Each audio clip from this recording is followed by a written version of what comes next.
This video contains language not suitable for children under 13. If you are a children under 13, get out! Or watch with a parent, either's fine.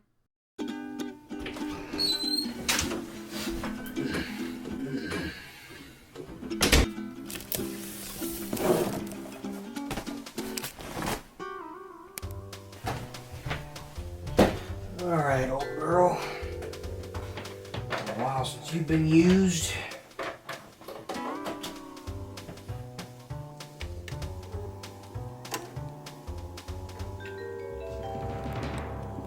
I got some Christmas sweets while recording this bit.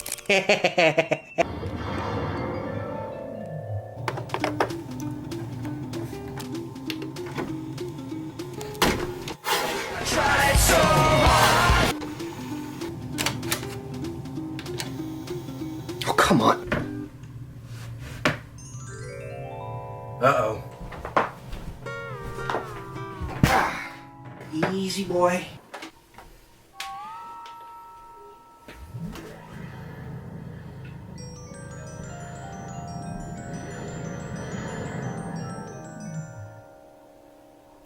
I did it. Welcome to Bikini Bottom, a normally peaceful undersea sanctuary. What are you looking at me for? It works. You know, actually, back in 2020, I made a review of this game for my high school journalism class. It started off as a purely text review. I ended up turning it into a video review later on. And you guys actually got to see that for my 800 subscriber special. It's a bit of a weird number to celebrate. 800 subscribers. But 800 for me was pretty big because I didn't even think I was going to make it to 500, let alone 800. In that review, I claimed Battle for Bikini Bottom was the king of the licensed games. However, that video was made before the remake. In fact, it had just gotten announced. In fact, quite a lot has happened since that video. BFBB's remake was released. It got a spiritual successor in the form of Cosmic Shake, and that game is about to get a follow-up soon. And even just a little before all of that, I ended up finding Heavy Iron Modding, or as it was called back then, BFBB Modding. A place that actually had quite a hand in the remake's mere existence. I've been wanting to make a follow-up video to that old review all the way back since Rehydrated's release. And I kept delaying it to a point where the video was just a mere myth. And now that I've hit the big 2K and I thought 800 was a big number, I feel there's no more point in delaying it. It's here, it's happening, you're watching it right now. It's finally here, the BFBB follow-up review. However, I'm not just reviewing Rehydrated. I already mentioned quite a lot has happened since then.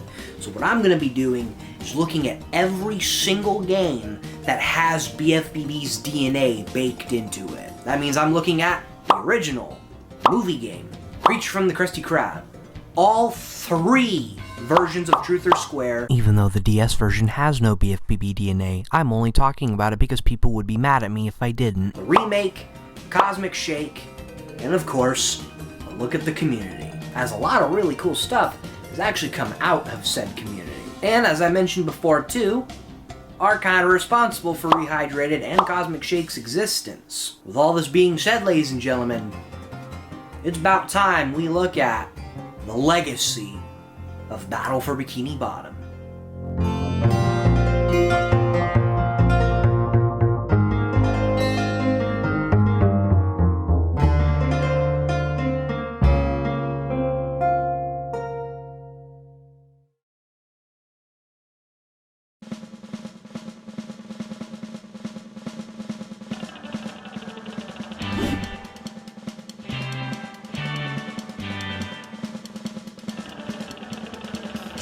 Alright, let's start off with what this absolute behemoth of a video was originally supposed to be.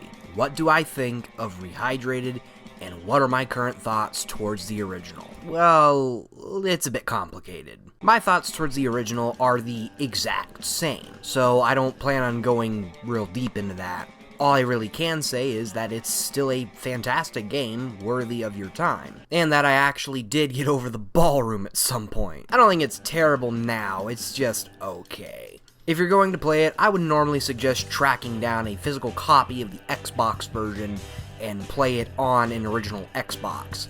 But nowadays, I'm actually just going to say track down a ROM of the GameCube version or rip it yourself. Because BFBB, to my shock as a few years ago, has a modding scene. One I'll get more into detail with later.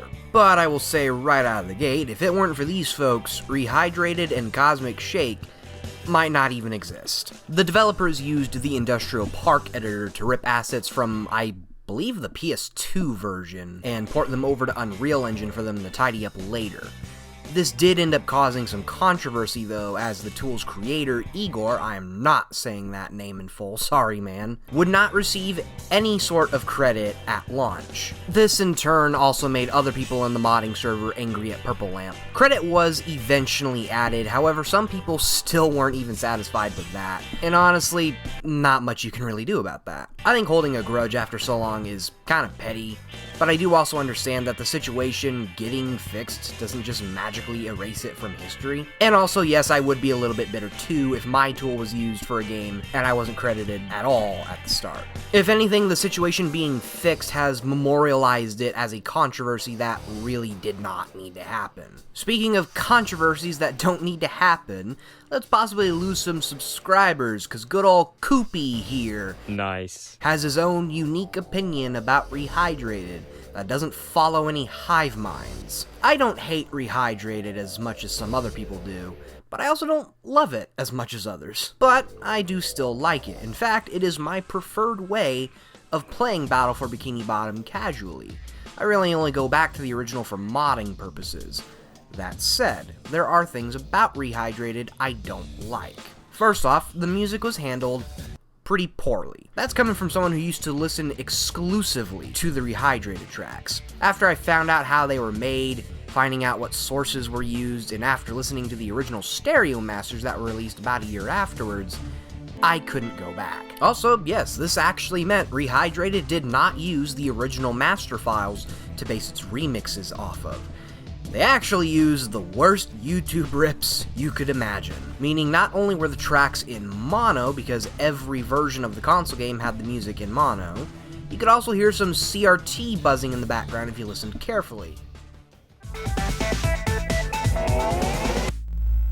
This is because, and I am not joking, these really ancient rips were just television recordings. And because flat screens weren't all that common back then, that meant they were recorded on a CRT, which are pretty notorious for having a buzzing sound when there's no audio of any sort. However, I actually do like most of the additions to the Rehydrated tracks. I just wish they were handled better. For example, I really like the added ukulele in the Jellyfish Fields theme, but it would have sounded better if the new ukulele was properly synced to the music. Yeah, if you listen real carefully, that new ukulele is not synced at all. I like the extra synth in Dutchman's Graveyard, despite it ruining the track's build-up.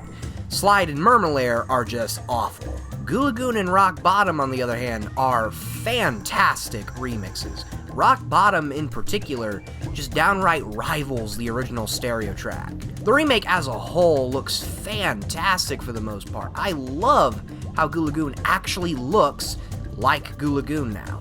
I love the dense fog and the chasms in the Murmulaire. Dream is shockingly super different, and I'm not gonna lie, I prefer the more dreamlike look of the Dream level. Sand Mountain, good lord, what did they do to you here? The fog here is, unironically, way worse than the original. Like, we talking Superman 64 up in here. I also love the redesigns for the robots. All of them have such unique personality compared to the generic old designs. And, for the record, I'm well aware the entire point of those original designs was to be generic, but in my eyes, that doesn't make it good. Although I say that those designs are good, I'm sorry if anyone took that the wrong way. The only robot design I'm not a fan of, actually, is Dooblet. Like, my boy here's been eating too many Krabby Patties. And I also don't really like SpongeBob's eyeliner. That's weird. In terms of gameplay, it very much has BFBB's DNA. I hope to God it's a remake of BFBB. But there's definitely quite the number of differences. First of all, SpongeBoy Me Bob appears to be ever so slightly slower. and the spin stall is activated differently. Instead of double jumping then spinning, you jump once, spin, then jump again. The sponge ball is actually just better in my eyes. Nowhere near as bouncy, you can do a very tiny little hop. I love the inclusion of a sneak button, because holy moly, if you had a messed up controller with really wide dead zones, you just straight up could not sneak in the original, and frankly, that sucks. Outside of the sponge ball and sneak button though, he's just worse. I already mentioned that he's a bit slower, but his bubble bowl and cruise bubble are also worse too. More so the cruise bubble. Bubble Bowl isn't too terrible in the remake, but it's really, really bouncy. And it can also go really, really fast. Sometimes you can just outright overshoot stuff.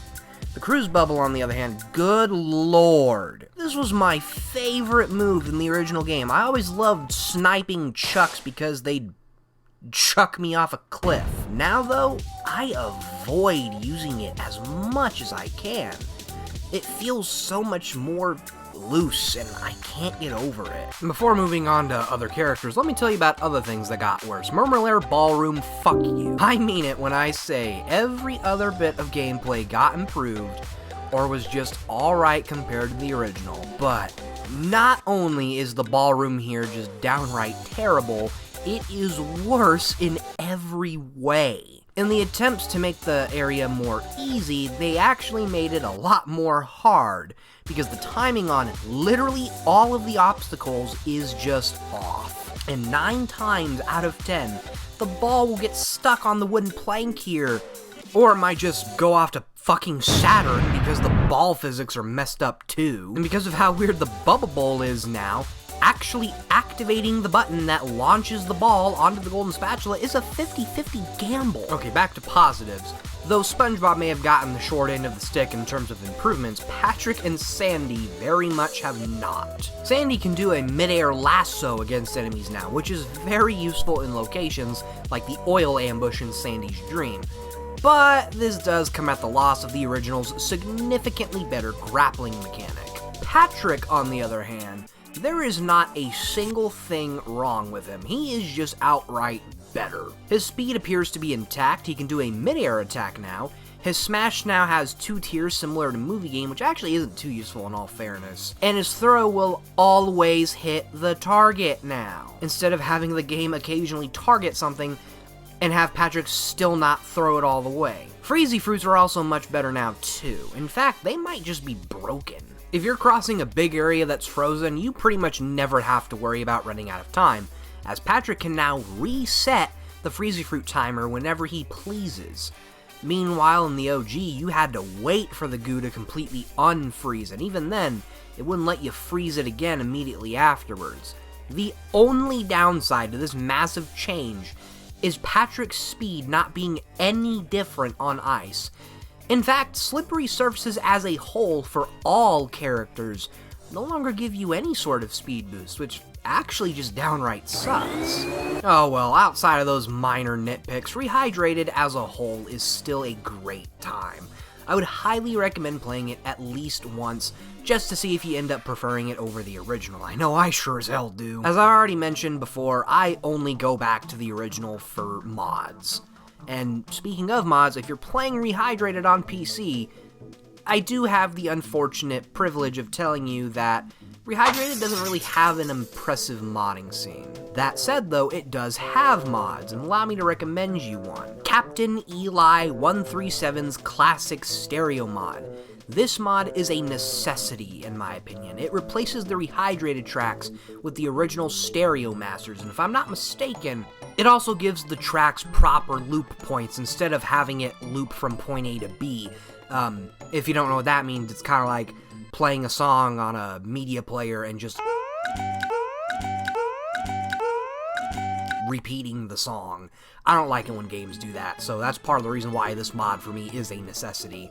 That being said though, I actually don't know if it does do that, and admittedly I am too lazy to just go and fucking check. But I believe it was at least added as like a to-do item for an upcoming update, so if it doesn't do it now, it will in the future. 2,000 years later. Oh boy, I can't wait to wake up and check the new BFBB Rehydrated releases to see if they added the BFBB stereo tracks to the game. Well, it looks like they didn't. I now know what I must do. You suck. Never make videos again. Your mom smells like beef and cheese, and your dad probably has no job. Also, please make a community cut PS2 port. And that pretty much wraps up my thoughts on Rehydrated. Still a great time, but unfortunately does have more negatives than the original did. Now, if this video was made, 3 years ago, we would have been done here. But we have quite a lot ahead of us. So before we move on to the modern spiritual successor, we gotta talk about everything in between the original and Rehydrated, which happens to include the original spiritual successor.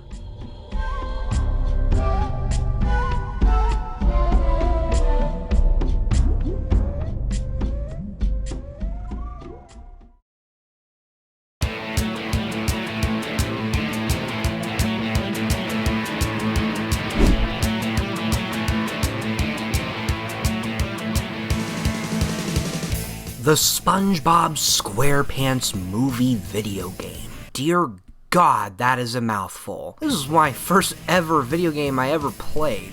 For most people, it's Sonic 2, or any of the Sonic Adventure games, or rather, any Super Mario game. But for me, nah, it was a SpongeBob game. In fact, I still own it. Why am I getting deja vu? Now, some of you might remember me already reviewing this game, and you would be correct. I reviewed it with my online friend Ethanator, and honestly, that review barely counted as a review, and it was total dog shit. So here's a newer review for this video, and let's start it off with a hot take. I have a dirty little secret. I played this game before I played BFBB. In fact, Movie was my first ever video game. Wait, didn't I already say that? I still play it to this day. In fact, I actually prefer it over BFBB. That being said, I'm not gonna act like this game is flawless. The game has issues. Issues that did not exist in BFBB, and a lot of those issues have to do with the difficulty and the game being rushed. Now, in terms of the game being rushed, you surprisingly can't really see this in the game itself. The cutscenes, on the other hand, are an entirely different story. A lot of the game's cutscenes are done in the form of FMV, and instead of using raw movie clips, they use these slideshows. And although I'm perfectly fine with the slideshows, I have a problem with how the slideshows are executed. They start off really good, and they just progressively get worse and worse throughout the game. The final cutscene in this game is such a joke. You can see the exact same people copy-pasted. Other examples of the game being rushed is certain enemies having upgraded variants and only appearing like one time. In Planktopolis Part 2, you actually see an example of this. Both the spinner and turret enemies have versions made for Planktopolis, and they're only used in this section, and there's only one of them. Holy shit. And hey, speaking of harder enemies, let's talk about that difficulty while we're at it. Movie kinda just assumes you've already played BFBB, as Movie is a harder game. But in a way that's oddly deceiving. There's things right out of the gate that tell you that the game is indeed harder, such as jellyfish hurting you on contact now, instead of having to hover around them for a bit. Some of the reskinned BFBB enemies are also slightly harder than their original counterparts. But then you get shit like the ring challenges, which in my eyes are only ball-bustingly difficult depending on which platform you're playing on. Yeah, Movie has some pretty weird quirks depending on your console of choice. Xbox has the fastest loads, yet has some broken bloom. GameCube has the fastest paddy wagon due to those levels being locked at 30 frames a second, and it also just has a platforming level and a sliding level locked at 30 for some reason. And to go back to the paddy wagon, the damn thing just breaks when you're playing in 60 FPS, oh joy. And let me tell you, That is just amazing when you're playing ring challenges with rings that move! As for the PS2 version, it somehow has the best looking enemy textures, as well as the legendary MS Paint Springboard. Going back to difficulty, the game starts getting pretty nasty in the level Shell City Dead Ahead.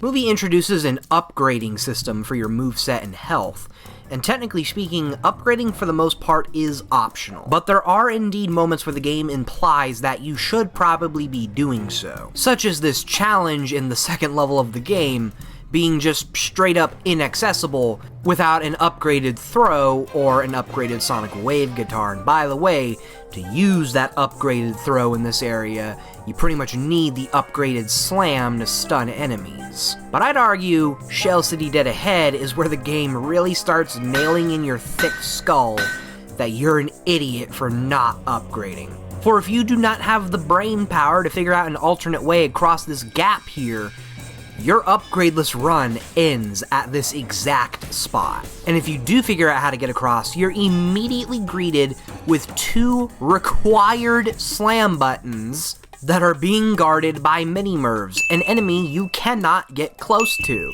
As Patrick, you need to throw something at them, which you cannot do here without your slam upgrade that stuns the enemies. And on top of that, there's no throw fruit or crate that is anywhere near this area. Then there's these 3 downright laughably cryptic things in Welcome to Planktopolis minions. 2 of them are actually pretty easy once you figure them out. I did, because this game is only my life force. And one of them straight up gives you nothing if you somehow manage to complete it. What the fuck? But damn it, even after all this bitching, I still love this game. I don't find the issues in this game as infuriating as everyone does. Except for this one extra in Bubble Blowing Baby Hunt. Seriously, who designed this? I think a lot of people are simply just way too harsh towards this game. Sometimes I even see people bring up issues that were also in BFBB, and when I check their review on BFBB, they just do not mention the issue at all. So yeah, a lot of people aren't nice towards this game. I made something to shut them up.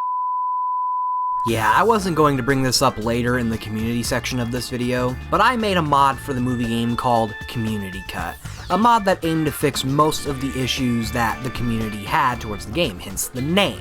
This includes stuff like using actual movie footage during the FMV cutscenes, easier ring challenges, shorter combat arenas, and a whole bunch of other quality of life stuff. I would recommend playing the original game first, so that way you can form your opinion based on the actual game. But if you're one of the folk who had a lot of issues with the original, I highly recommend checking it out. I feel like I'm missing something. Oh yeah, that's right! Both BFBB and Movie have Game Boy Advance and PC versions. You're not gonna like what I have to say. I'll be real and say I played up to Goo Lagoon on BFBB GBA, and I just stopped. I got super bored real fast. As for the PC games, I know they have fans, but point and clicks just aren't for me. This also means I never played the PC version of Creature from the Krusty Krab when we eventually get to it. Now Movie GBA, on the other hand, oh man, this is genuinely a really good 2D platformer for our boy here, Cleaning Utensil Robert. I highly recommend everybody play this one at some point. In fact, I liked it so much, I ended up buying an actual cartridge of it. Wait, what do you mean there's a second PC game based on Movie? Alright, now to move, actually, hold on a minute. Something still doesn't feel right. I feel like I'm missing something. That's right. I couldn't review this by myself, because there's another YouTuber who really likes the game, and he helped me record the old music. Oh hell no, I'm referencing the old review! Yes you are, and I am too. This is the same futon as last time, just on the other side of the room. He's even the shirt I was wearing before.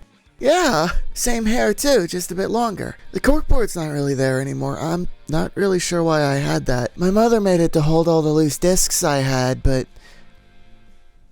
You haven't actually watched the video, have you?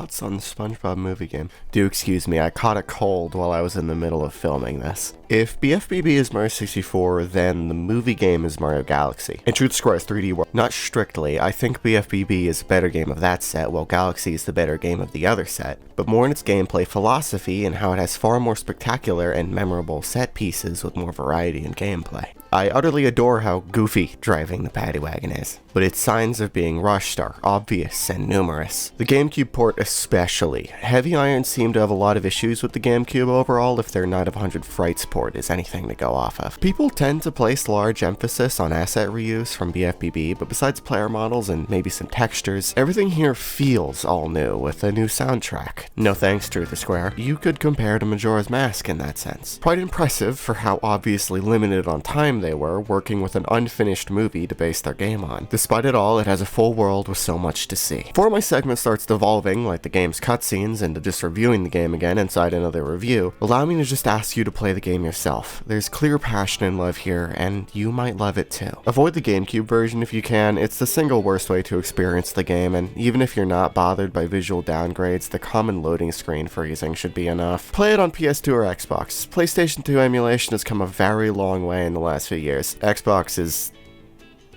trying. And that's all. Thank you very much for having me, Mr. Name and address withheld.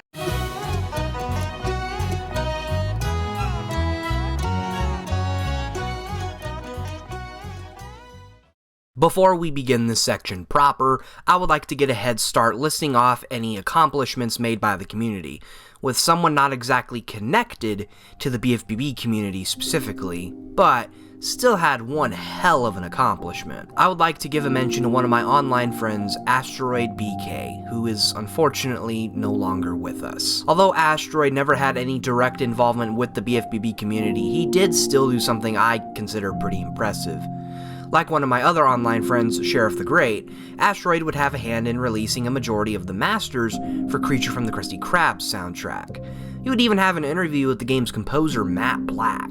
Asteroid, my friend, you did good, and I hope you can rest in peace. I'm sorry if that potentially brought anyone's mood down. I couldn't really give any sort of praise towards this community and not mention the accomplishments of Asteroid BK. With this being said, let's now move on proper. Creature from the Krusty Krab is probably the biggest game in this video, and I'm not talking in a reception or fame sense. It's the biggest in the sense of this game is just massive in size compared to BFBB or movie. In terms of reception, Creature is no doubt one of the more divisive games in this video. Where do I stand? I like it.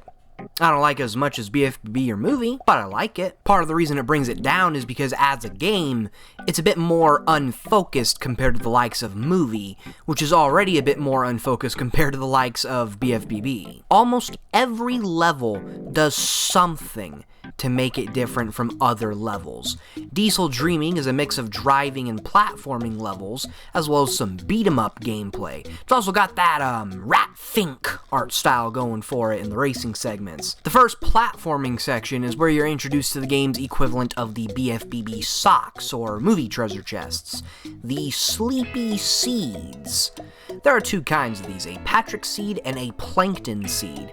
You'll want to collect any single one of these you can find along your way, for a reason I'll reveal later. Starfish Man to the Rescue is the first level to primarily be about the standard platforming, and the only level to have no sort of extra gameplay gimmick. Supersized Patty Chase is also about the platforming, but in a 2D plane, and as a chase level throughout the whole thing. It's also the first level to introduce mini-games in between each part of the stage. These mini-games, for the most part, are pretty fun. I don't really care for this one where you destroy a building as Plankton, because it's...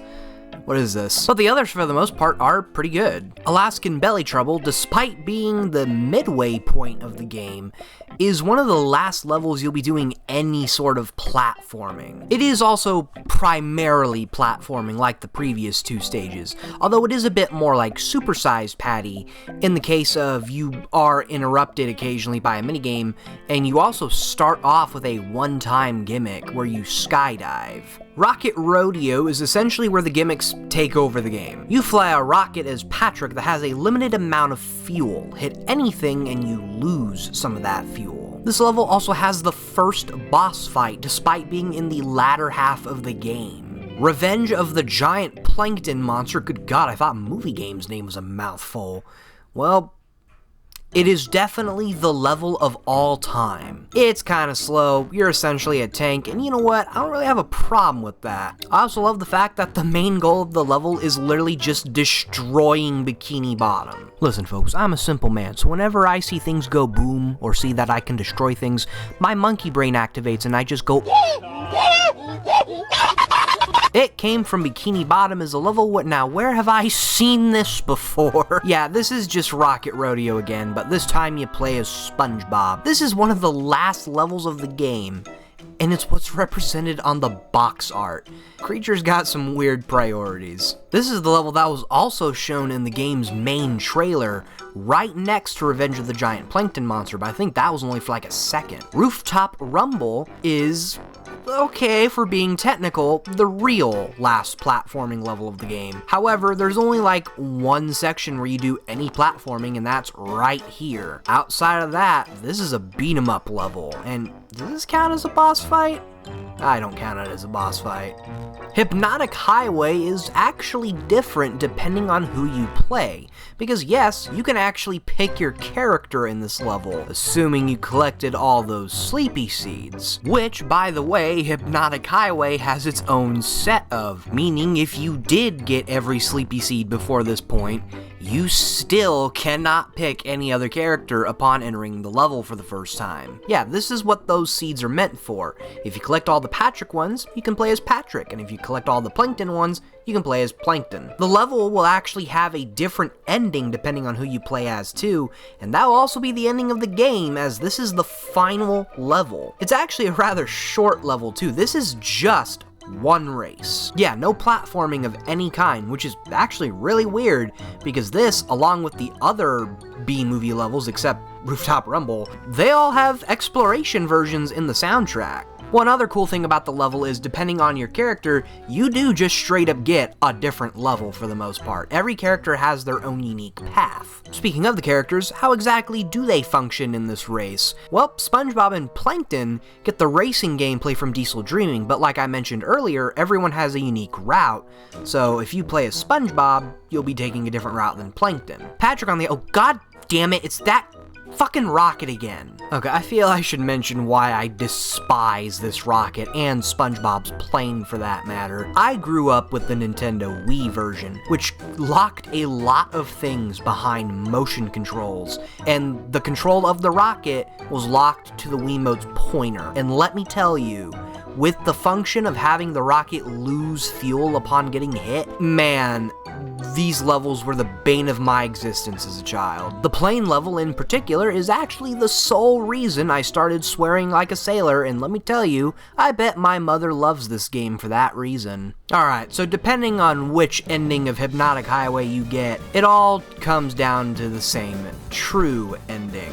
You find out this whole time that it was not just a dream, which you're literally told at the start of the game. No, it wasn't SpongeBob's dream, it wasn't Patrick's dream, and it wasn't Plankton's dream. This whole time, it was Gary's dream.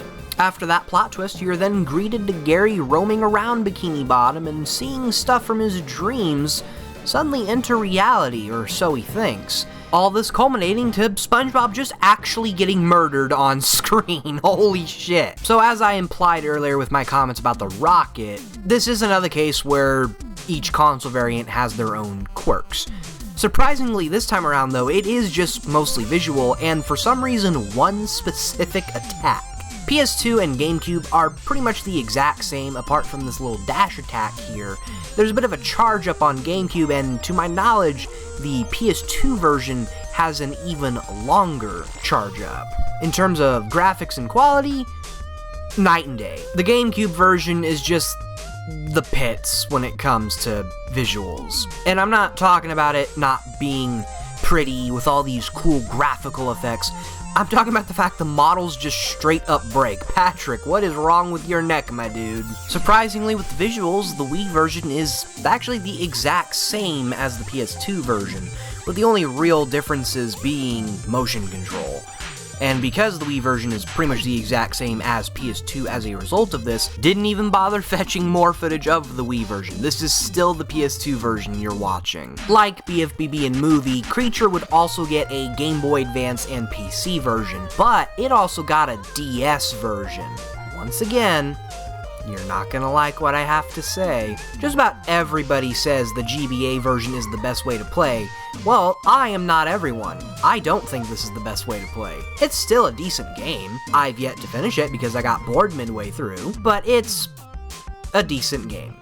While yes, the console version is longer than the Process of Erosion, I don't feel it's as long due to the levels having their own identity. And although that is also true on the Game Boy version, it is much shorter, so the immediate shift to a new style is kinda overwhelming, which is also fine. I just want to clarify that. And like I said earlier, I just lost interest midway through once I got to this platforming section in Alaskan Belly Trouble. Strangely though, this is the first of the handheld counterparts to actually share music from the console game, which for some reason people think is the other way around. Like they think the console version remixed the handheld music, and why? I mean, like, the handheld version did come out a couple days before Final, if I recall correctly, but that's literally not how music production works. The handheld variants are very clearly remixed from the console game.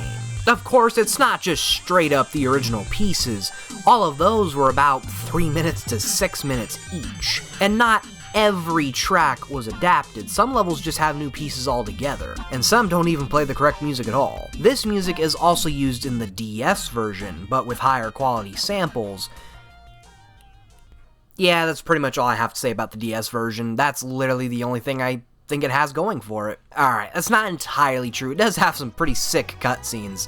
These look like they could have been actual clips from the show, but man, when it comes to gameplay, I'll be real, the literal second I saw SpongeBob's movement required using the touchscreen, and that buttons were not an option, I immediately quit the game. And I know that's going to offend a lot of DS Creature fans out there, all 2 of you, but this is not for me. And like I mentioned in the movie section, I very obviously did not play the PC version of Creature from the Krusty Krab. Point clicks are not my thing. And also, that version's just not called Creature from the Krusty Krab for some reason. It's called Nighty Nightmare. Also, while finding this image, I ended up finding out that apparently there are some versions of this game called Creature from the Krusty Krab. I'm getting confused. I'll probably pick up the GBA version at some point later down the road, but for right now, let's move on to what I personally think is going to be the most controversial bit in this entire video.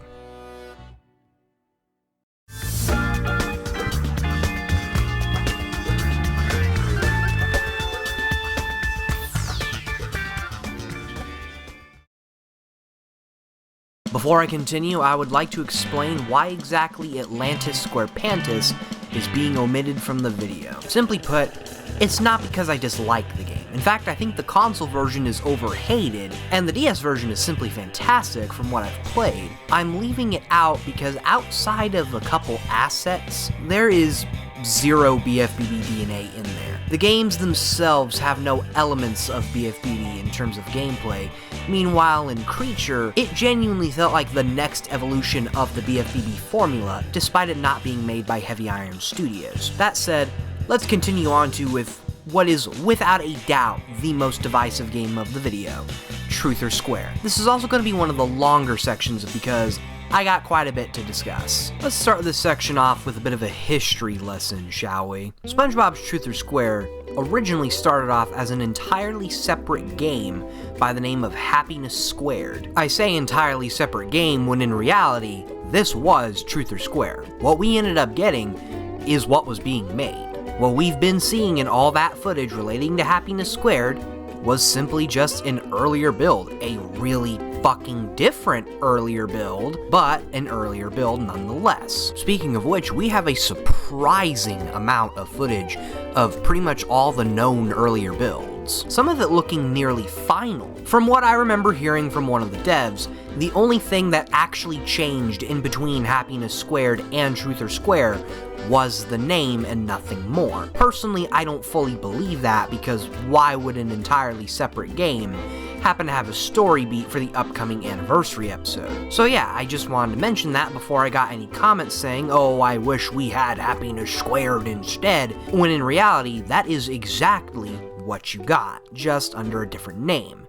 And unlike every other game in this video, it's technically unfinished if you're playing it on console. And just as a heads up, Happiness Squared will be brought up multiple times in this section of the video, as every version of the game has quite a lot of beta elements left over. Hell, one of these versions in particular may as well just be called Happiness Squared with how many beta elements it has compared to final. Unlike the rest of the games in this video, I have actually played all 3 versions to completion, and I also, for a very brief period of time, owned all 3 versions. I currently own a copy of the Xbox 360 version, which in my opinion is the best way to play the game, a physical cartridge of the Nintendo DS version, which is an entirely different game, and for a brief period of time, I used to own a copy of the PSP version, and I am considering buying one again, considering that I do have the PSP. However, I wouldn't actually use this disc because I primarily just load ROMs on my PSP. The UMDs are like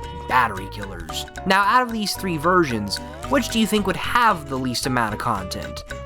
Is it the console version, the PSP version, or the DS version? Well, believe it or not, it's surprisingly the console version. So yeah, remember when I said the game is technically not finished? The console version is the prime example of this statement. The PSP and DS versions have 12 levels, meanwhile the console version only has 10. So why the noticeable lack of 2 entire levels on the console version? The 2 levels that are exclusive to the handheld versions are one set in downtown Bikini Bottom and the other in the Krusty Krab. For a decent amount of time, we only had screenshots of the downtown level on console. We did have footage of the Krusty Krab level, albeit as really short footage. All of this would thankfully change one day in the Heavy Iron modding server, where a user by the name of Energy Drink managed to find the real levels on the localized Spanish Wii version. These 2 levels would end up giving us an idea on how almost united all 3 versions were at some point. Downtown on console was mostly like the PSP version in terms of its layout. Actually, I say that the layout just straight up was the PSP version. But in terms of how the level functioned, it was also really similar to the PSP version. Certain things just behave differently than they did in other levels. For example, spin wheels on console can be activated with just 1 spin, and you can activate challenge tikis by pressing a button. Meanwhile, on PSP, spin wheels had to be activated in multiple spins, and challenge tikis could only be activated upon assaulting the damn things. Krusty Krab, on the other hand, is essentially an entirely unique level that just happens to have aspects of surprisingly both handheld versions. Downtown specifically also has the DS checkpoints, which I forgot to mention earlier. Okay, enough about weird beta shit. What do I think about the game in general? Well, I kinda have to start with my thoughts on the console game, as that is the version I played the most. It's also the version that I was introduced to.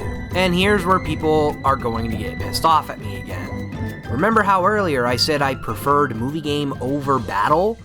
Well, the same applies to Truth or Square. I prefer this game over battle.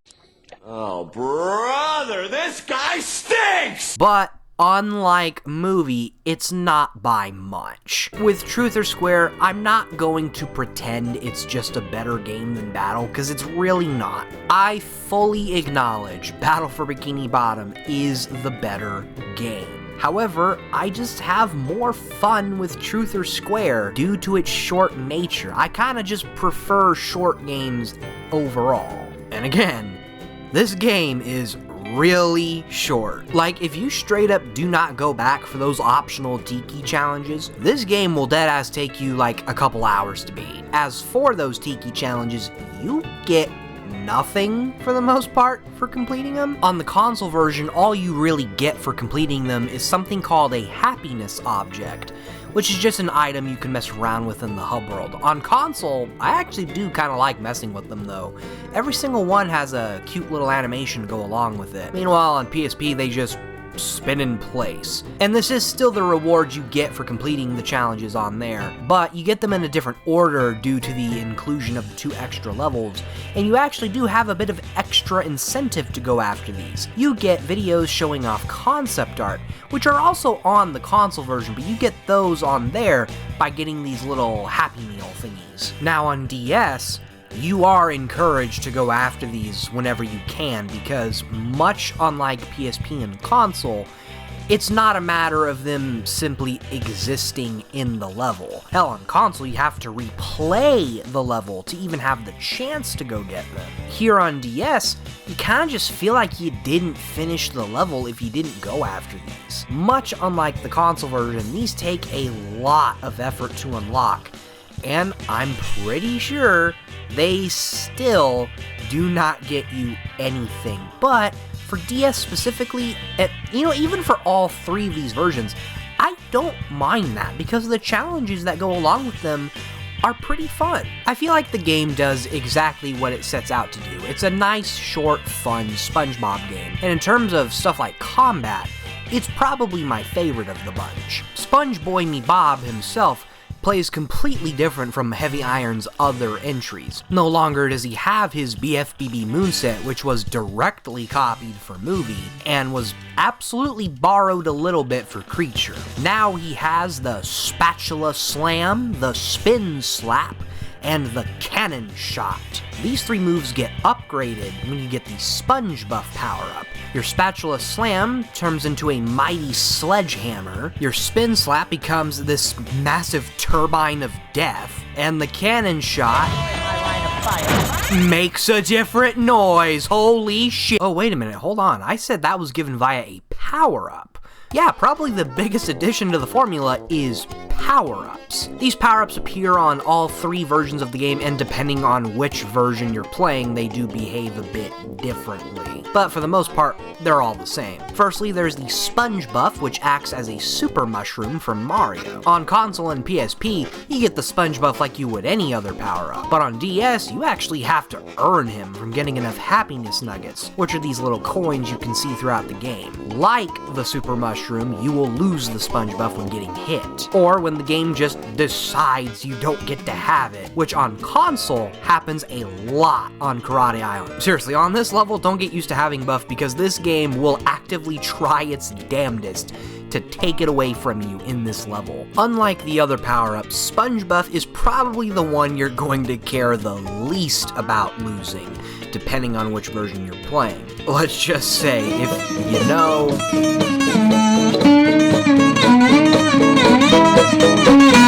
you know. By the way, before we continue, Sponge Buff is the only one with an actual name.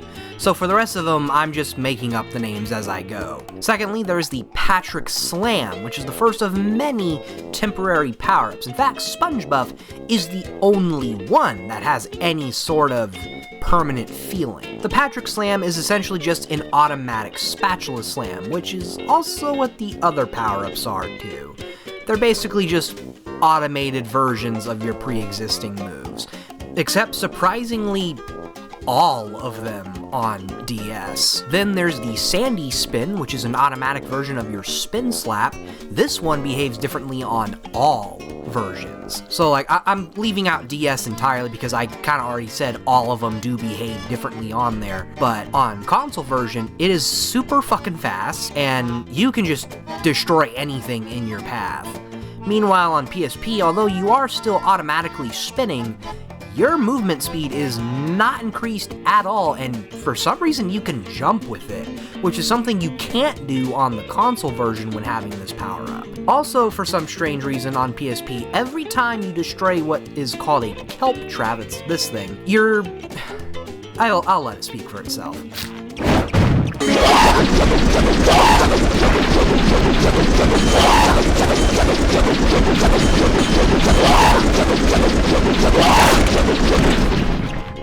Strangely, for console and PSP exclusively, there is Happiness Extreme, which is an invincibility power-up. I want to say this little model of the power-up here is used on DS, but it's for that version's exclusive power-up. Be very careful where you use this, by the way, because there's one instance in the game where you can actually die if you get it as SpongeBob. Lastly, for the console and PSP version, there is the Squidward Shoot, which is an automatic version of the cannon shot. And I think it's a little better than your cannon shot because you shoot 3 bullets instead of 1. And let me tell you, when you're in a room full of enemies, oh man, the carnage is beautiful. The final power-up is a bit of a strange one. It's exclusive to DS and it actually rarely appears there. It's this power-up involving Mr. Krabs. He turns you into a set of gloves and you have to like find a money bag wall and use the stylus to write on screen. What is this? Okay, let's talk about the thing I actually ended up saying I preferred this game over BFBB for, and that's the combat. So ironically, I actually do have a lot of problems with the combat. I think the only reason I like it more than BFBB is that even though the enemies can get an unfair advantage, there's times where you can do the exact same thing back to them, in turn giving you the unfair advantage. So on the console version, the enemies for the first 2 levels, or I guess 3 if we're counting the bosses again, the standard enemies take about 2 hits. Level 4 onwards though, they will take 3. And they can also destroy tikis and boxes, which in the first 2 levels you could actually use as a sort of higher ground. And believe it or not, when you're surrounded by these basic enemies and you're not in your SpongeBob form, these fuckers are really hard to deal with. Hell, they're hard to deal with even in your SpongeBob form. And if we're talking hard to deal with enemies, good lord, these chunky boys, ugh.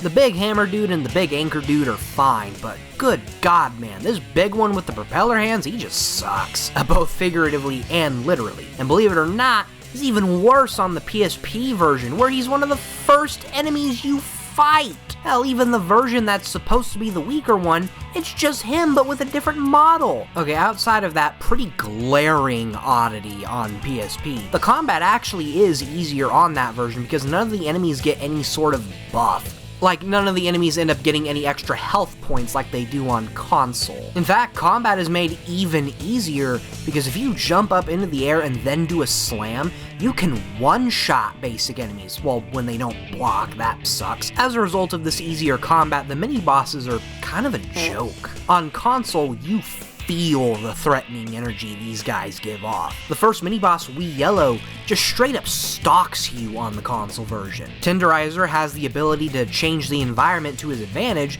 and will also adapt midway through the fight. And Demento, holy crap. Demento is the only boss in the game who removes your SpongeBob before you can even see him. Yes, you heard me correctly. The only boss. Not mini-boss, boss. Meanwhile on PSP, this is just depressing. Wee Yellow just appears with no sort of fanfare and he's got a nasty case of pink eye. And you can pretty much just hit him whenever you want. You only have to wait for him to do a spin once, and then you go up to him, hit him, and make him do his hammer attack. But you can keep making him do that hammer attack early. Said hammer attack is also nerfed compared to his console counterpart. The only thing that actually makes him harder is if you do not go up and hit him after he spins, he'll just keep spinning.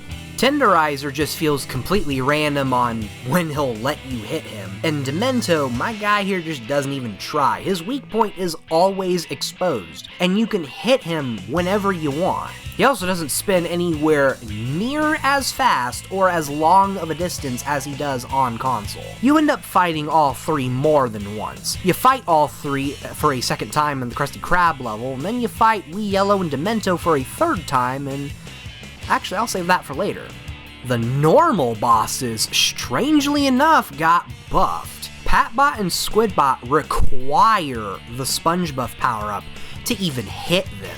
Meanwhile, Planktobot doesn't give you the buff at all, thus not giving you any sort of advantage. Well, outside of that one cheese you can do with the slam attack. His third phase on PSP doesn't give you any sort of traditional enemy to face off against. Instead, he places Wee Yellow and Demento. Tenderizer doesn't get that second rematch though, poor bastard. As for the other two, well, you don't even have to fight them. Demento appears in the core section where you can just straight up ignore him. As for Wee Yellow, he does have to be defeated, but you can make him kill himself. I feel the need to say again, these versions of the mini-bosses are just depressing. And speaking of depressing, what is up with the PSP version's lighting? Every single level here has this almost gray filter. Everything here looks sad.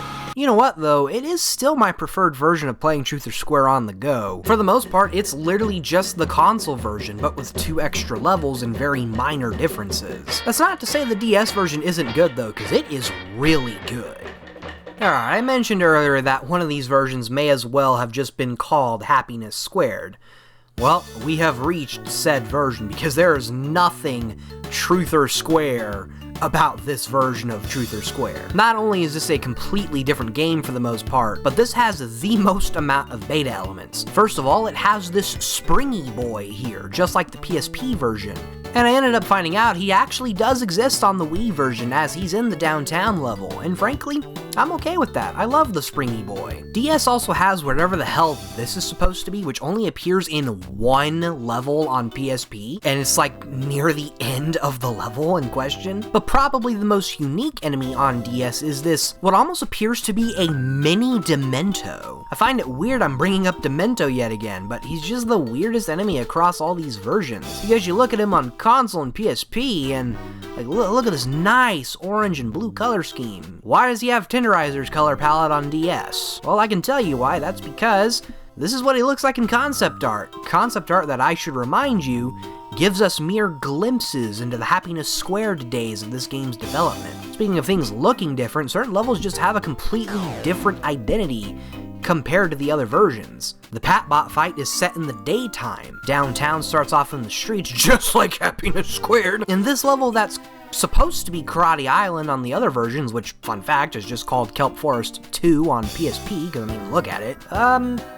Yeah, this is literally just Kelp Forest 2 on DS. Karate Island has no trace of existence on this version. Squidbot's arena is entirely frozen over, just like in concept art. And of course, the last trace of this game using beta elements for its level visuals, Rock Bottom just straight up turns into hell midway through. I don't care if it's supposed to be volcanic, this is just straight up Hades. It looks even more like hell if you've seen the screenshot of this level on the Happiness Squared version. Holy crap, this area looks menacing as shit. Outside of that, the DS version is just really strange compared to other versions. The PSP version is very clearly trying to emulate the console game. In fact, I'd argue it's just a prototype of the console game. The DS version, on the other hand, is just an entirely new game altogether. The game has completely different level layouts, certain objects behave differently, such as Plankton Tikis no longer being the regular Tikis. In fact, they just have the function the Mr. Krabs Tikis did on console, where they blow up if you so much as look at them funny. The combat is also its own can of worms. Good lord, I do not like the combat on this version of the game. It is so clunky. I much prefer console and PSP,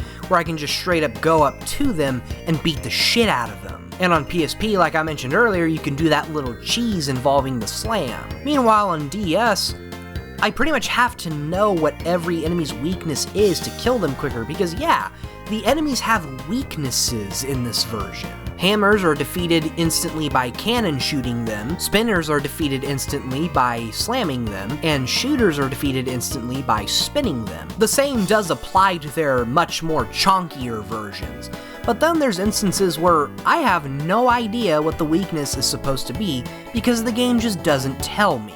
The DS version also has something that, honest to God, prevents me from calling it the best version of the game. At the end of every level that isn't a boss fight, the DS version has a required minigame. Now, for 3 of these levels, those minigames are just the mini-bosses where you face off yet again against Wee Yellow, Tenderizer, and Demento, although for some reason Tenderizer and Demento switch levels. And I already mentioned earlier, Demento's got himself a new paint job. Meanwhile, Tenderizer grew a pair of legs and can actually move around now. As for the other minigames, they're perfectly fine on an actual DS. They're nightmares on an emulator though, and I feel the need to stress, these are required. Even if you fail them multiple times, you cannot progress the game.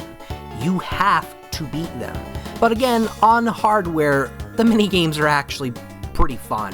And also on hardware, I usually do beat the minigames on my first try. But I still can't call it my favorite version. When it comes to on-the-go, PSP is still my preferred version, despite that being a very debatable way of playing the game. I still recommend you try all 3 versions because you never know. You might end up liking the PSP version out of all of them, or you might be one of the many people who prefer the DS version through and through. But at least play the game. Don't be part of the hive mind that just says the game is bad without trying it or its handheld counterparts, because they are far from bad. I wouldn't even call them mediocre. I love the game that much. Give them a try, you might enjoy your time. And believe it or not, in terms of traditional platformers, Truth or Square was all this community had until 2015. And to give you how long of an idea that time span was, Truth or Square came out in 2009. 2015 was the year where we technically got a sequel to the original movie game, as the game we got was based off of the movie's actual sequel, or prequel, depending on what you believe in. However, not only does that game in particular not have any sort of BFBB DNA in it, the game in general is just dog shit. In fact, it was so bad, it essentially killed SpongeBob games all the way until Rehydrated. And yeah, we got the occasional mobile games. We straight up did not get a main console entry until Rehydrated, which was released in 2020. And even then, Rehydrated wasn't a new game, it was a remake. And we still didn't really get much afterwards. So even though that essentially brought SpongeBob games back in the eyes of the casuals, we just didn't know what was in store for the yellow dude. Until a couple years after Rehydrated came out.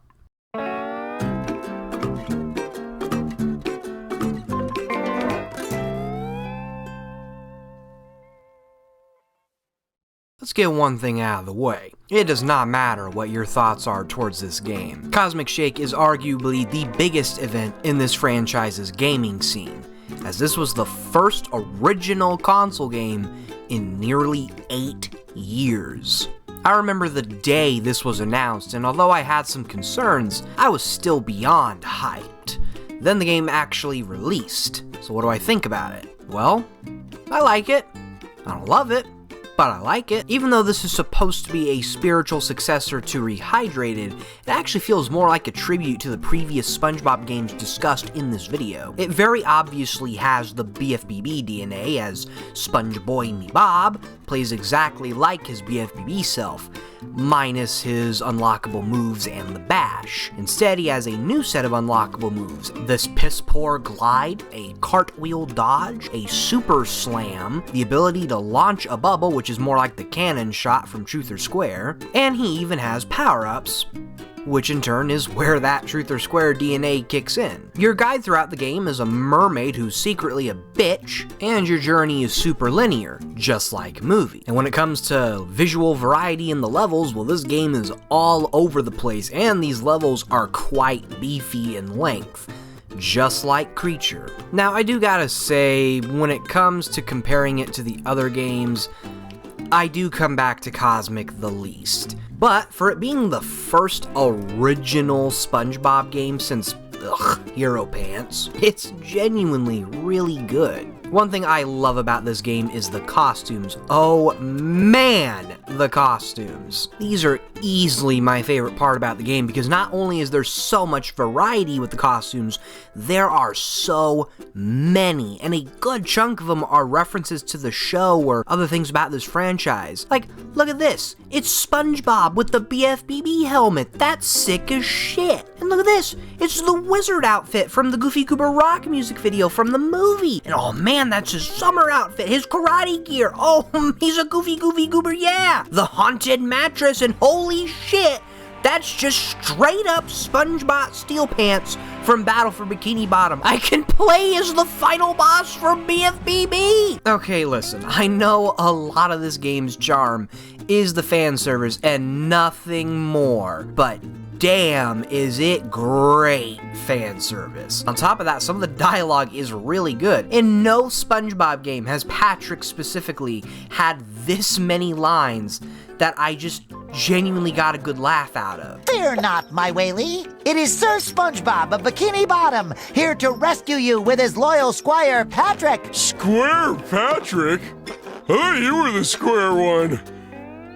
Unless, have I been SpongeBob all along? Although I'm complimenting the dialogue, it does get annoying in Kelp Forest because literally the entire time it's just Oonga Boonga speak, and that does get annoying after a while. The game also just has a couple cute little visual references thrown about the levels and cutscenes, like this one here during the game's prologue. The little bomb here that SpongeBob throws is a broken bomb bot from Battle for Bikini Bottom. Like, come on, that's cute. SpongeBob himself also just feels a little bit better to me. I don't know if he actually functions any different from Rehydrated, like in terms of speed and jump height and whatnot, but like, I don't know, he just feels better. That cartwheel dodge helps a lot in that regard. Now for the music, oh man. A lot of people say this soundtrack is super generic, and I could not disagree more. I think the soundtrack is really good. It helps that this is the first SpongeBob game in years, in fact, since movie,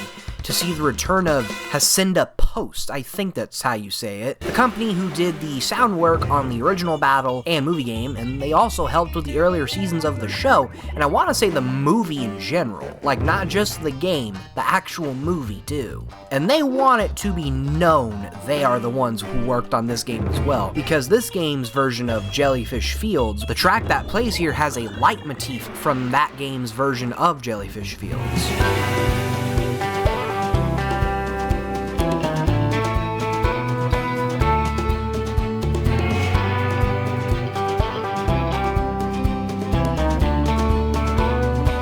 I would say I find it disappointing that none of the other tracks have references to their original counterparts, but honestly, I don't think that's a problem, and I think it's a better thing for the soundtrack overall. It helps give the game a unique identity outside of a, hey, we're trying to be BFBB, but wow, multiverse. And speaking of which, a lot of these levels actually do look pretty good with this multiversal makeover. I love the way Jellyfish Fields looks. Downtown is kinda weak, it just looks like a regular downtown Bikini Bottom. The Pirate Goo Lagoon level is a pretty awesome fusion of Goo Lagoon and I'm gonna say Flying Dutchman's Graveyard due to the pirate elements. Halloween Rock Bottom is, well, the name's pretty fucking explanatory. This is just Rock Bottom, but green, oh, the horror. In my eyes, this is the weakest level of the game. It doesn't help that the start of this level is literally just ripped right out of Rehydrated. Then there's Prehistoric Kelp Forest, and that's followed by what a lot of people consider the weakest level, and I gotta partially disagree. That would be Medieval Sulphur Fields.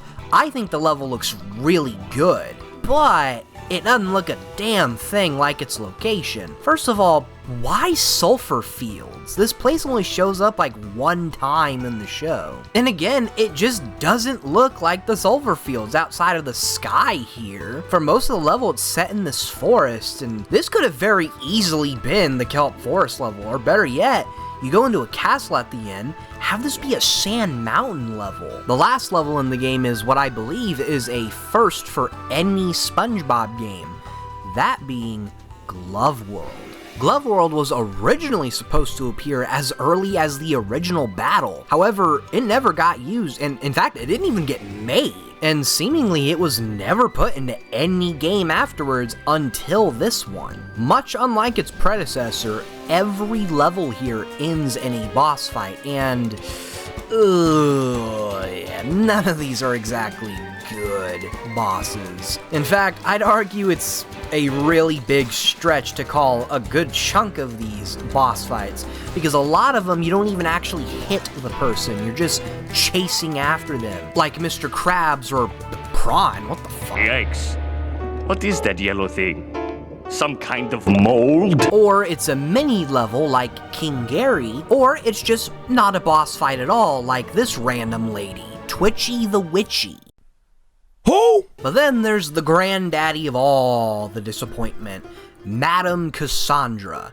So, first of all, we know from the second we see her in the game, she's the bad guy. It's very much like Cortex from Crash 2. The game's not exactly trying to hide that they're the main villain, it's more so a case of you wondering when your main heroes are gonna pick up on what's happening and decide to fight her. And just like Cortex from Crash 2, that's not until the end of the game, and the fight itself is super boring. On top of that, all of this fantastic original music, and the final boss uses a damn stock track. I can even tell you exactly which stock track it is. It's a stock trailer track called And My Axe that can be found on APM's website. Can't believe I'm saying this yet again. Despite all of these flaws I've mentioned, I still really like the game. There is not a single game I have talked about in this video that I have completed anyway that I don't like. Literally every game I've given detailed reviews on, I have enjoyed in some way. And I'll be real, it's kinda hard to think this game even exists. And it's all because of a remake that I'm also shocked even exists. I wonder what took them so long to finally acknowledge Battle for Bikini Bottom's existence, and in turn finally make some games that have some actual quality behind them. And it's not even just the gaming scene. Battle for Bikini Bottom's been referenced in the show. So yeah, like, I'm wondering what took them so long. Oh, wait a minute, I know.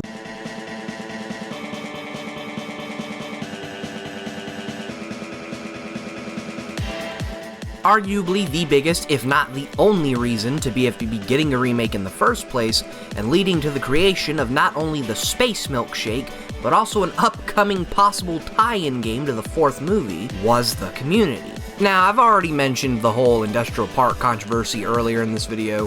However, the Industrial Park editor is what merely aided the developers into making Rehydrated. It was the sudden rise in popularity that led to the project even being a possibility.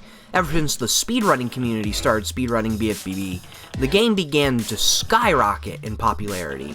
Now, if you want a more analytical look on the speedrunning side of things, this is not your video. We are nearing potentially 2 hours at the time of me recording this audio. It might be shorter in post, but there's also just better videos talking about that side of things if you want to know more about that. I am simply here to look at some of the stuff the community has done around the time of Rehydrated's release or sometime after. There's actually quite a few projects that predate Rehydrated that also aimed to remake BFBB, such as the original HD fan remake by Funlude, a revival of said project by No Life 4, which was also called Rehydrated, but that is a can of worms I would rather not open. And then there's these modding projects I am very familiar with. Second Strike and BFBBMix. At the time of Rehydrated's initial release, I was introduced to the heavy iron modding scene, formerly known as BFBB modding. These two mods were the first full game mods I ever played, and they are actually part of the reason I even ended up making Community Cut. Second Strike is a standard hard mode mod that just throws a bunch of enemies onto you. Or so it seems. While the first level is absolutely that, I feel the mod does get better as you play, except for the bosses, they can go die in a fucking fire. What? The mod actually does do some pretty cool things, such as 3 secret levels, one of them actually just straight up being Planktopolis from the movie game. BFBBMix, on the other hand, is a completely different beast. This is essentially just BFBB 2. It's a full game mod that takes place right after the original, it has all new layouts, and even a remixed soundtrack. Mix is, without a doubt, one of my favorite mods, right next to another mod, but for a different game. While Mix was the first BFBB mod to be a fully custom beast, as of this year, Movie would also end up getting its own. Ladies and Mental Gym, I present Movie Mashup, Movie's equivalent to BFBB Mix. This mod's pretty divisive to my knowledge, and I actually do kind of get it. There's definitely a few instances of look at this cool thing I did, instead of look at this fun thing I made. But not only can I say the exact same thing for BFBBMix, I can say it about Second Strike too. In fact, I can pretty much say it about this whole modding community. There's absolutely mods in this community where the only draw is, looking at this cool thing the developer did rather than actually making a fun product. I think I'd honestly consider Movie Mashup the better mod when comparing it to BFBBMix, purely for the fact it doesn't have any massive difficulty spikes like Mix did. At the end of the day, though, I would still recommend both. Hell, I'd recommend looking at the modding community as a whole. I genuinely do think that we have produced more good things than we have bad things. Now, I can't really talk about the modding scene without bringing up this person in particular. There is a user by the name of Gravity, who you might know as the creator of the upcoming BFBB Deluxe, but he's also made Five Nights in BFBB, a complete conversion mod that turns Battle for Bikini Bottom into a Five Nights at Freddy's 1 styled game.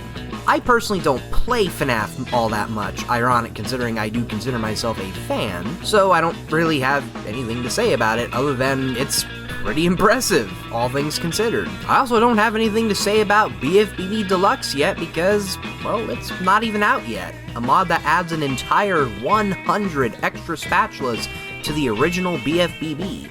There is a demo out for the mod right now, and I do gotta say, from what I've played, oh man, we are gonna have one hell of a mod when this is finished. Then there's my contributions to the community. Movie Community Cut, BFBB Winter Wonderland, Movie Encore, the upcoming Super SpongeBob Wagon, which I think might be the first time I'm publicly announcing that, and the upcoming Encore remake, which I also think is the first time I am publicly announcing this. But outside of Community Cut, which I've already talked about in this video, I will not be talking about those today. This section of the video is the community's time to shine, not mine. I had plenty of that earlier. Speaking of the community, let's go a little deeper into that. I want to end this video off with some members of the community talking about their own projects and or their accomplishments. First up is the person who's helped me quite a bit with mods in more recent times, and is also the person to have offered help on editing this absolute behemoth of a video, and even actually wanted to narrate some segments. Ladies and gentlemen, I introduce you to TLL, creator of the BFBB Beta Mod.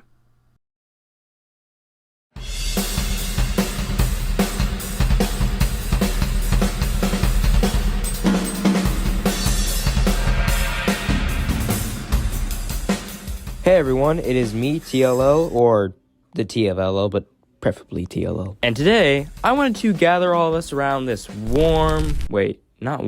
cold New Year's Eve, and talk about how the Beta Mod has become the Beta Mod, and why it is loved today by so many. Now I know what you're thinking. You're probably like, TLL, I don't care about this. And you know what? I don't blame you, because I know you're sitting there thinking, TLL, you're so f***ing dumb. I can't believe you sat there for 3 f***ing months not saying a more than heavy iron modding about your stupid f***ing mod. You want you. I'm sorry about that, guys. That was just autocorrect. A few days ago, it was brought to my attention that I would be starring in this video to talk about the Beta Mod specifically. And you're probably wondering, well, why? And to answer that question, it's very simple. I was like, Koopa, no, I don't want to do this. But after saying that, he decided to pull out a gun. So the first question I was asked is, what led me to making the Beta Mod? Now, this, in my opinion, is actually a pretty funny one to answer. The backstory of how the Beta Mod began is really strange. So before I even started the entire project, I was doing research on BFBB Beta stuff, and I noticed a smelly sundae, and I was like, oh my god. This is the most beautiful thing I've ever seen. I need to put this in my game right now. It is a treasure of time. I love it more than me. I love it more than life. The smelly sundae, more like beautiful sundae. What the f am I doing? Now I know what you're thinking. You're probably thinking like, well, TLL, you must have been playing like, you know, the BFBB soundtrack or whatever the f this PTSD is while you were developing these mods. No, I was actually listening to shit like this. Get up on your knees, boy. but we don't talk about that. So the second question I was asked by Koopa Lemon Eater, wait, that doesn't sound right, is why is my mod valuable to me? Now this one's fairly easy to answer and I'll keep it short. For one, well, I never expected it to look like this. I mean, if you just pay attention to the footage that's playing right now, you're like, TLO, I don't believe your bullshit. This is just a hidden prototype that was never released and you just somehow have access to it. But no, I literally just, the only thing that comes to mind when I talk about this mod is just dedication. So if you guys are wondering why it is so accurate, it's just because I spent so much time during my teenage years working on this mod, which is, something I don't want to bring up at a future job interview. But let's move on to the next question before this gets any more awkward, okay? Okay. So, the next question I was asked is, drum roll, please. Please? Do I have any future projects and would I be willing to talk about them? Yes, I do, and it's quite a lot. Alright, speedrun time. Let's get this timer pulled up, and I'm going to tell you all the projects I have in plan. And here we go. So, 3, 2, 1. BFBB Triple Trouble, movie Christmas, help Akira with movie Halloween, finish the BFBB Halloween mod update, work on the BFBB Fall mod with Hosky Killer, help Koopa with the community cut PS2 port, and finish the BFBB Beta Mod. Anyway, I hope you all enjoyed my segment about me speaking of the Beta Mod, because I sure didn't. Anyway, thank you all for watching my segment, and I'm pretty sure most of you skipped over it because, like, you know, it's me, TLO, and, you know, just the world is against me. Okay, now I'm gonna pass it over to the next person that we have on the list. So, thank you all for watching, and look forward to the Beta Mod update coming in 2025. See y'all. Koopa.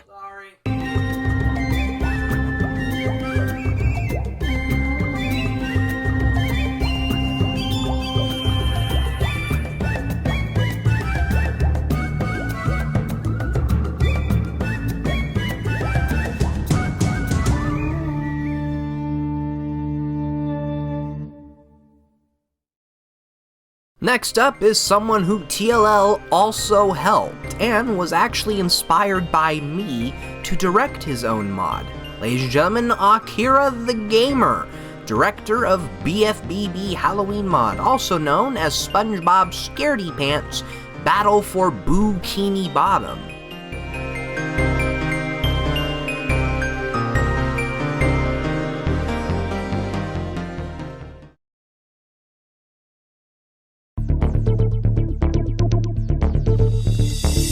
Hello, I am AkiraTheGamer, the director of the BFBB Halloween mod, aka Battle for Bikini Bottom. So what is BFBB Halloween mod? Well, it's a night mod. That's it. Just kidding. The BFBB Halloween mod is a mod heavily inspired by Kooby.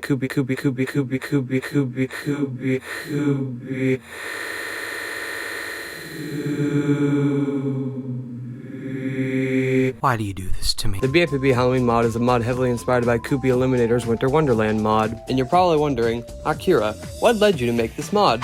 Well, I became good friends with TLL and he said I should make a BFBB mod, and well, I had no idea how to use Industrial Park. So he pretty much made the mod for me while I picked OSTs and did some textures and lighting. Most of the OSTs in this mod come from my favorite website, Newgrounds, which is the reason you see Newgrounds references throughout the mod. Now this mod is very valuable to me. Why is that, you may ask? Well, I'll be honest, it's because I love Halloween. Halloween is one of my favorite holidays of all time. That's what inspired me to direct this mod. Here's a bit of trivia for you. Originally we were going to use costumes from the SpongeBob movie game, but they kept breaking the game, so they were scrapped. But I'm very grateful that we got Ghost SpongeBob and Goldfish Sandy by Redbird36 and Groucho Patrick by TLL. I would also like to thank TLL for torturing me throughout development by asking me if my name is human and sending me this damn Christmas picture, which you will see right now. Sorry, got a little carried away there. My favorite part of this whole mod is probably the Krusty Krab, and this mod is mainly based on the episode ScaredyPants, if that wasn't already obvious enough. And that entire area looks exactly like the episode. Huge thanks to Skypeerer for making the decoration models and TLL for decorating the Krusty Krab. Also, did you know that the green skies come from Scooby-Doo 9/100 Frights? Yeah, I thought you did. Speaking of skies, originally instead of the movie Trench Sky, it was going to be the Kelp Forest Sky, but my sister was like, it should be purple, so I said, alright, let's try it. So I took the Trench Sky from movie and it won me over. Well, I don't really have much else to talk about, so do I have any future projects? Why, yes. Yes, I do. A sequel to BFBB Halloween named the SpongeBob ScaredyPants movie is currently in development and it will release fall 2025.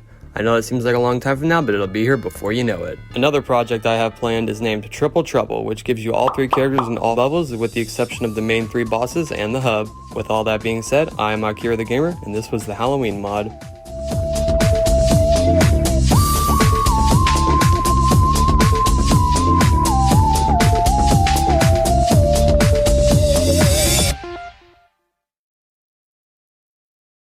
Finally, who better to cap off this section of the video than the man who had a hand in getting the original stereo masters for the game this entire video has spun off from released. Ladies and gentlemen, the one, the only, SheriffTheGreat.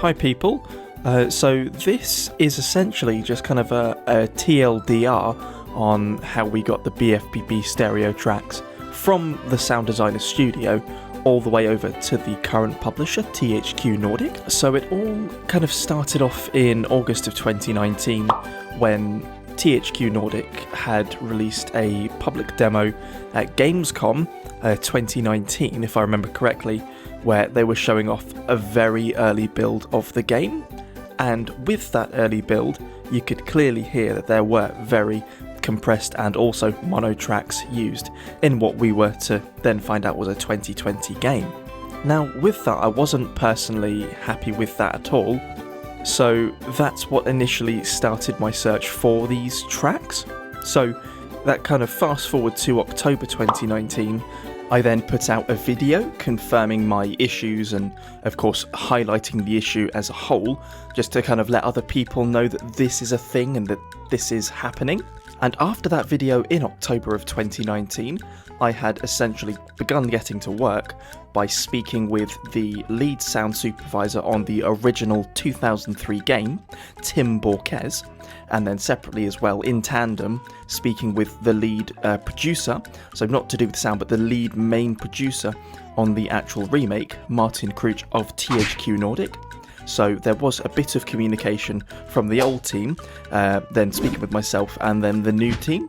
Of course, at some point, I was able to get them directly in contact with each other, so they were able to kind of speak freely and discuss their, I suppose, legal options for getting the music added to the game.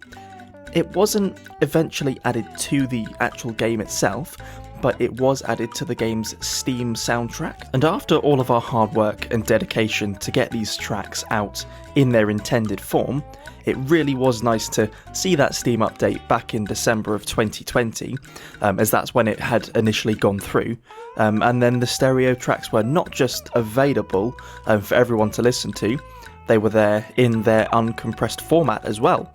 So with that, THQ Nordic had fulfilled what I wanted to do, especially for myself and most importantly, the community. And it was so nice to get that gratification that I'd done something good, or, well, I say me. I couldn't have done it without a friend of mine online. He's called Chicho, so that's CICCO. He helped so much in getting Tim actually in contact with Martin. So it couldn't have been done with just me. It also kind of relied on community input and, you know, going back and forth and being so persistent with it. So all in all, I say, oh, I did it. I didn't do it.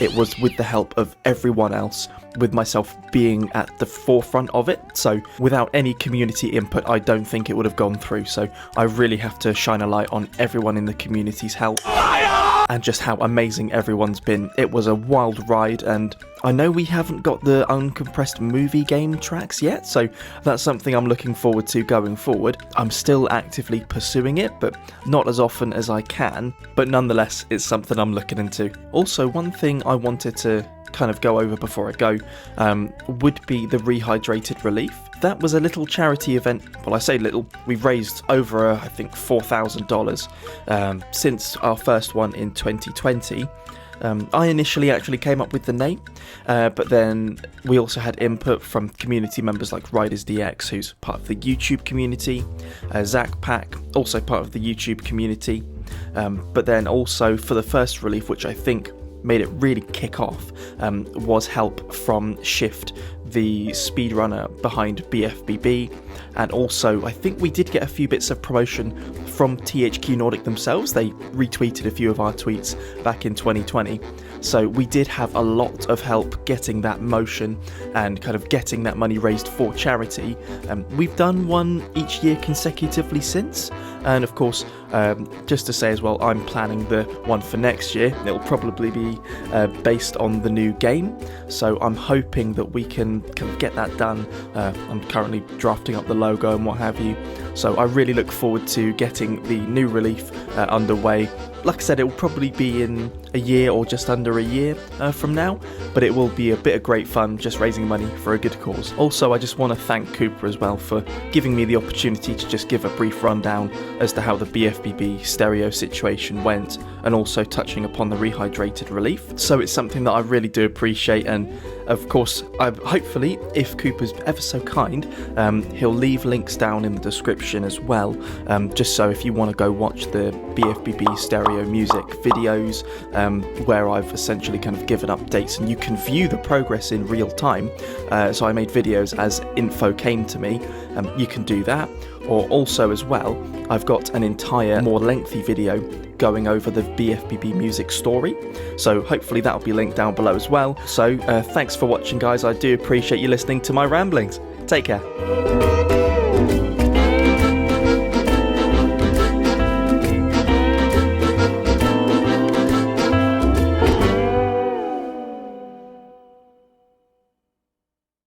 God damn, folks.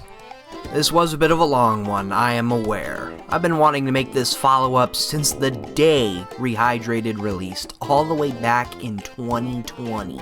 But so much has happened since then, and a little beforehand. I genuinely felt like I couldn't have this video be just about Rehydrated. And well, you guys are the ones who gave me that push I needed to finally make this video. And had it been just me, this video would not even be out today. I'm being absolutely serious when I say I have never put this much effort into anything. I want to thank you all for being around for so long, even after my admittedly very rough 2024, and even bigger thank you to the folks in my Discord server who occasionally do see the more emotional side of me and still decide to stick around, for those who have, and an even bigger shout out to those who actually did end up doing that sticking around part.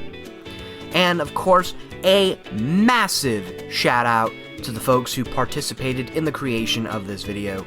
Thank you to my old friend EthanNader611, SheriffTheGreat, AkiraTheGamer, and lastly, the biggest thanks to TLL for his help editing this absolute unit of a video. With all that being said, have a great night, folks, and here's to a new year.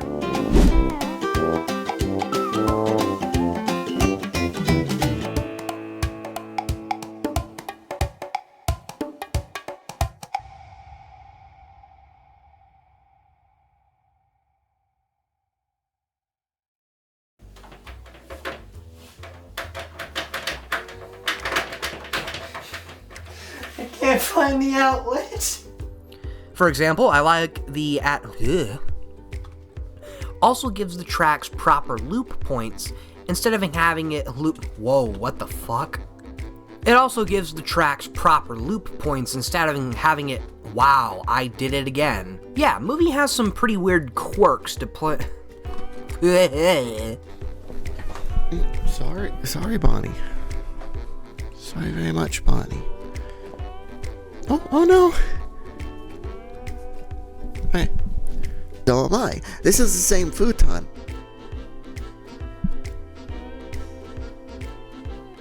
Thanks. I hope that fucking chair's not in the way. I'm real pissed about that. You know, I actually lied about the hair thing. I gotta ruin the illusion. This is the real thing. Although now I don't look pretty anymore. You know how much effort that took to put on? I'll make this footage unusable.